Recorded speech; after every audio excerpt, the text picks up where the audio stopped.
स्वागत है आप लोगों का आपके अपने educational channel home science with Pooja में, जिसमें हम बात कर रहे हैं एजुकेशनल मैनेजमेंट के बारे में। और इसमें हमने 4 यूनिट।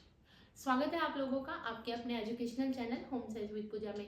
और आज हम बात करेंगे यूनिट 5 यानी नेतृत्व, जो शिक्षा में जो लीडरशिप होती है उसके बारे में।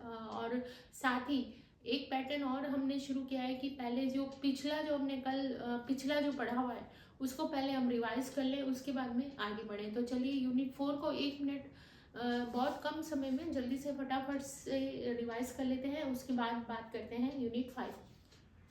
तो यहाँ पर हमने क्या बात की थी, अध्यापक की भूमिका के बारे में बात की थी। अध्यापक की जो भूमिका है इसमें क्या आवश्यकता, उसको क्या ध्यान रखना चाहिए, मतलब यहाँ पे कहने का मतलब ये कि अध्यापक की क्या क्या कार्य होंगे इसमें। तो इसमें आवश्यकता को पहचानना है, दूसरा समस्या की खोज करके उसका सर्वेक्षण करना है, उपकरण प्रयोगशाला पत्ती ये है, और सुधारात्मक कार्यक्रम की सूची तैयार करना ये भी इसके अंतर्गत आता है। डिटेल में जो क्लास है हमने कल जो है दी है आपको, अगर आपने नहीं देखी तो पहले उसे देखें ताकि आपको और अच्छे से जो है डिटेल समझ में आएगी। नेक्स्ट हमने बात की थी आवश्यकता क्या है इंस्टीट्यूशन प्लानिंग की। तो इसका क्या है, ये विकेंद्रीकरण पर बल देता है, अध्यापक की स्वतंत्रता जो है उसको डिसाइड करता है, रचनात्मकता को प्रोत्साहित करता है, उपलब्ध साधनों को मैक्सिमम यूज करता है, मानवीय और भौतिक संसाधन जो है। इसके बाद में समस्या का सुनियोजित ढंग से खोज, समस्या जो है उसकी सुनियोजित ढंग से खोज। और परीक्षा उपयोगी में हमने देखा था शिक्षा योजना को सही दिशा में देना, ये इसका कार्य है। शैक्षिक विकेंद्रीकरण हमने देख ही लिया था। इंस्टीट्यूशन में प्लानिंग और जो है वो किसके मार्गदर्शन के द्वारा होती है, जिला अधिकारी के द्वारा। इनका पत्थर किसने कहा है, तो ये फ्रैंकलिन ने तो कहा ही है, साथ ही प्रोफेसर एस दुबे इन्होंने भी कहा है। तो हमने क्या याद किया था कि 2 पत्थर जो है वो फेंकने हैं, तो 2 पत्थर फेंकने से याद हो जाएगा, दुबे भी याद हो जाएगा और फ्रैंकलिन, ये दोनों हमें याद हो जाएंगे। नेक्स्ट क्वेश्चन था संस्थागत नियोजन के लक्षण क्या है। तो ये क्या थे, स्थानीय आवश्यकता अनुसार होना चाहिए, सुस्पष्ट होना चाहिए, पहले से निर्धारित होना ही चाहिए। प्लानिंग में तो पहले से प्लानिंग होती है इसीलिए है कि पहले से निर्धारित की जाती है, फिर एग्जीक्यूशन किया जाता है। और इसमें आंसर क्या आएगा, उपरोक्त सभी। नेक्स्ट था इंस्टीट्यूशन प्लानिंग जो है, प्लानिंग के द्वारा क्या क्या कार्य किए जाते हैं। तो शिक्षा में सुधार है, विद्यालय निर्माण है, विद्यालय प्रांगण को आकर्षक बनाना, ये सारे हमने देखे थे। तो बात कर लेते हैं आज की यूनिट यानी 5th यूनिट जो है, क्या नाम है 5th यूनिट का, शैक्षिक प्रबंधन में नेतृत्व। शिक्षा का जो प्रबंधन है उसमें किस तरह का कोई लीडर होगा तभी तो, मतलब जितना ज़्यादा अच्छा लीडर होता है उतना ही वो संस्था जो है विकसित होती है, क्योंकि सभी व्यक्ति जो है जितने भी वहाँ उसके अधीनस्थ कार्य करने वाले लोग हैं वो उसी का अनुकरण करते हैं और उसी अनुसार जो है संस्था का विकास होता है। तो यहाँ पर लीडरशिप का एक बहुत बड़ा महत्वपूर्ण जो है भाग है किसी भी संस्था की सफलता में। तो चलिए हम बात कर लेते हैं नेतृत्व का मतलब क्या है। फ्राइड के मनोविश्लेषणात्मक सिद्धांत के अनुसार या मनोविश्लेषणात्मक सिद्धांत या जो है उसके आधार पर ईगो ही नेतृत्व का जन्मदाता है। निर्माण जो है इसका किस शब्द से हुआ है, लीडर शब्द से हुआ है, जिसका मतलब क्या है हिंदी में, नायक है, लीडर है, मार्गदर्शक है, अगुआ, अगुआ भी आ सकता है या अग्रसर भी। अग्रसर यानी जिसके अग्रसर, जिसका अनुकरण हम कर रहे हैं। तो फ्राइड हमने पढ़ा हुआ है होम साइंस में, फ्राइड जो है इन्होंने मनोविश्लेषणात्मक सिद्धांत दिया था और व्यक्ति के जो व्यक्तित्व है व्यक्ति का, उसके 3 चरण बताए थे, इड, ईगो और सुपर ईगो। इड में तो ये होता है कि व्यक्ति के अंदर क्या है, कोई भी चीज को प्राप्त करने की इच्छा अगर आ गई तो वो किसी भी तरह से उसको प्राप्त करने की कोशिश करेगा, कैसे भी। मान लो उसको मन कर गया कि आज तो मुझे होटल में जाके खाना खाना है, लेकिन उसके पास इतने रुपए नहीं है, फिर भी ईड क्या करता है, उसको फोर्स करता है कि आप ये काम करो। तो वो कुछ भी करके, चाहे चोरी करे चाहे कुछ भी करके उस कार्य को करता है। ईगो जो है, ईगो क्या करता है, व्यक्ति को दोनों तरफ से एक बैलेंस का काम करता है। मतलब ईगो काम करता है कि आपको ये काम करना है, आपको ये खाना खाना है, लेकिन आपको ये अगर ऐसा आप करोगे तो इसका ये परिणाम हो सकता है। तो वो दोनों पक्ष उसको बताता है। और सुपर ईगो कहता है कि नहीं, हमारा ये जमीर हमारा नहीं कहता कि हम चोरी करके खाना खाएं। तो ये होता है सुपर ईगो। तो ये हमने शॉर्ट में देख लिया है और इसमें हमने किया हुआ है ये पहले मनोविश्लेषणात्मक सिद्धांत जो है फ्राइड के किए हुए हैं। फ्राइड को पूरा ही हमने अच्छे से डिटेल में पढ़ा हुआ है। आपको अगर पढ़ना है तो आप जाके देख लें, क्योंकि ये सारे मनोवैज्ञानिक भी जो है पूछे जाते हैं शिक्षा, ये जो टीचिंग वाले जितने भी सब्जेक्ट हैं उनमें। तो ये हमने देख लिया। अब हम बात करते हैं कुछ परिभाषाओं के बारे में, जिससे कि हम नेतृत्व को और अच्छे से समझ पाएंगे। तो पहली जो परिभाषा है वो है फैंसवर्थ। फैंसवर्थ ने कहा है कि नेतृत्व जो है एक प्रकार का व्यवहार है जो हर नेता में पाया जाता है। तो फैंसवर्थ ने क्या कहा है कि ये जो है एक ऐसा व्यवहार है जो कि हर नेता में पाया जाता है। तो नेता से आपको याद रखना है, फैंस लिखा हुआ है, और फैन हमें याद क्या करना है, इसमें फैन याद करना है। तो आपका भी कोई हम किसी ना किसी के फैन होते हैं, हमें कोई ना कोई अच्छा लगता है। तो नेता बड़ा कोई काम कर रहा है, हो सकता है किसी नेता का भी फैन हो। तो हमें नेता और फैन इन दोनों को कनेक्ट करके याद करना है। तो फैंस पे इन्होंने फैंस जो है इन्होंने नेता पे बल दिया है, इस शब्द पे बल दिया है।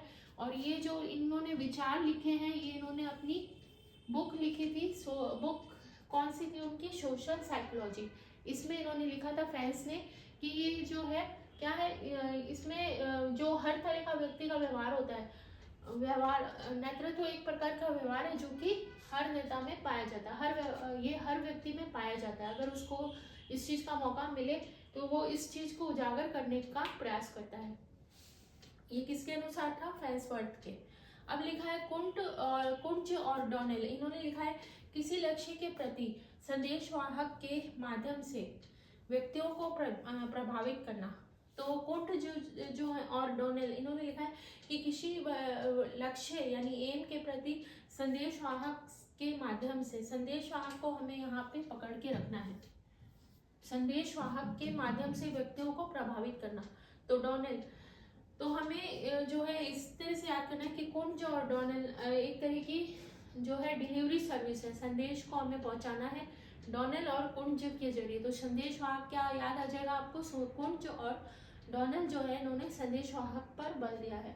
इसके बाद में ऑर्डवे है। इन्होंने कहा है कि नेतृत्व उन गुणों का संयोजन है जिससे एक व्यक्ति दूसरे से काम लेने योग्य हो जाता है।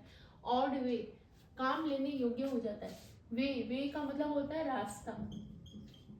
वे का मतलब क्या होता है? रास्ता। तो उन गुणों का संयोजन है जो जिससे एक व्यक्ति दूसरे से काम लेने योग्य, मतलब काम लेने का एक तरीका, एक वे। तो हमें याद क्या करना है? एक वे को याद करना है और हमें याद हो जाएगा काम लेने का जो तरीका है। मतलब इन्होंने इस बात पर बल दिया है कि व्यक्तियों से काम करने का, दूसरे व्यक्तियों से काम करने का जो तरीका है उस पर इन्होंने बल दिया है। कि इन्होंने दिया है ऑड वे। चेस्टर आई बर्नार्ड जो है इन्होंने कहा है कि नेतृत्व व्यक्तियों को संगठित करने का एक तरीका है।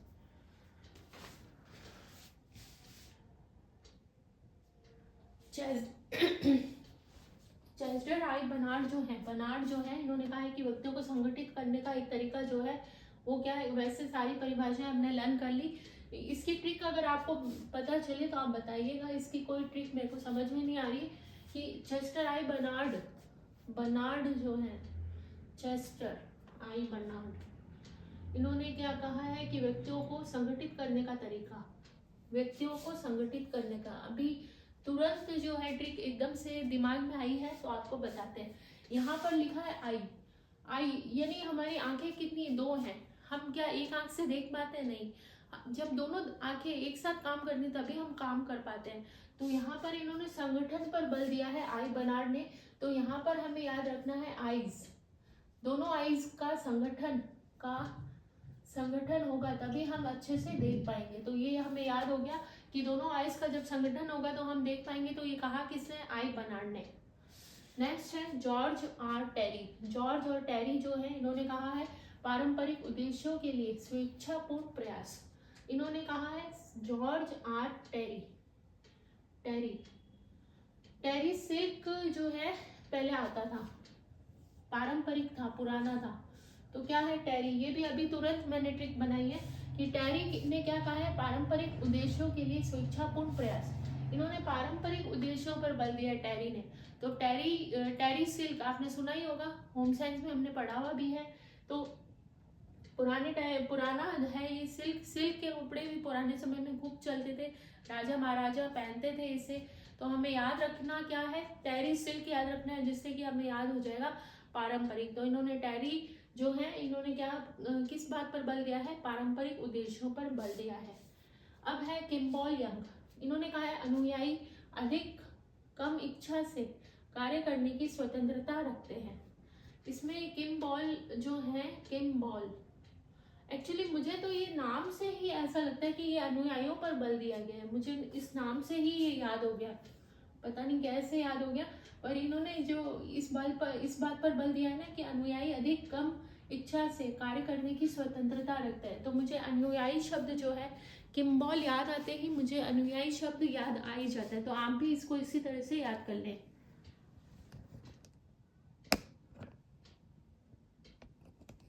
और नेक्स्ट जो है, लास्ट है ये हमारा, नेक्स्ट जो है हम थोड़ा सा डिस्कशन कर लेंगे आज और लिखेंगे हम कल बात करेंगे। एक जो है इन्होंने आर्टी लिंग्विस्टिक जो है, इन्होंने कहा है व्यक्तियों में सामान्य उद्देश्यों का अनुकरण करवाना, अनुकरण पे बल दिया है इन्होंने। अनुकरण शब्द है आरटी, आरटी जो है इन्होंने कहा है अनुकरण पे बल दिया है। तो इसका क्या ट्रिक हो सकता है, आरटी,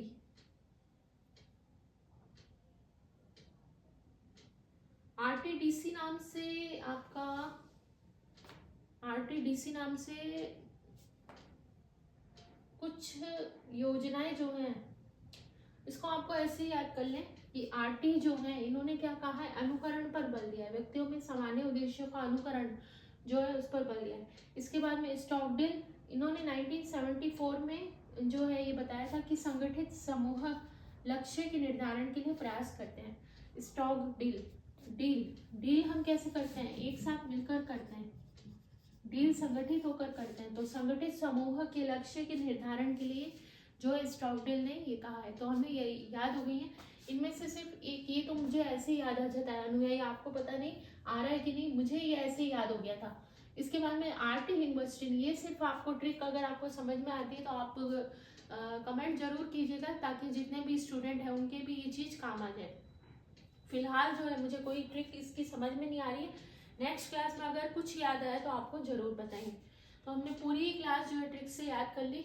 तो हमने क्या देखा आज, शैक्षिक प्रबंधन, इसमें हमने देख लिया कि फ्राइड के मनोविश्लेषणात्मक सिद्धांत के अनुसार इन्होंने कहा ईगो पर बल दिया है। और ये इम्पोर्टेंट है, ये पूछा जा सकता है कि ईगो ही नेतृत्व का निर्माण करता है, ये पूछा जा सकता है, ये चीज ईगो शब्द पूछा जा सकता है। और ये शब्द ये भी पूछे जा सकते हैं कि इसको और क्या कहते हैं, लीडर है, मार्गदर्शक है। एक इसमें हम कंफ्यूज हो जाते हैं, अगवा, अग्रसर तो हमें याद आ ही जाएगा। तो ये सारे वर्ड हमें याद करने हैं। इसके बाद में बाकी चीज़ें हमने लर्न ट्रिक से कर ही ली। फैंस में हमने फैन से याद कर लिया था कि क्या याद किया था हमने, कि फैन याद किया था, और क्या याद किया था, नेता। तो नेता के सभी फैन होते हैं। और कुंज और डोनल, इन्होंने इस बात में हमने याद किया था कि कुंज और डोनल एक तरह का संदेश वाहक डिलीवरी सर्विस है। तो ये हमने याद कर लिया। इस तरह से डोनाल्ड डक नाम से भी जो है पिज्ज़ा शॉप वगैरह इस तरह से खुली रहती है, तो वो चीज़ हमें याद हो गई।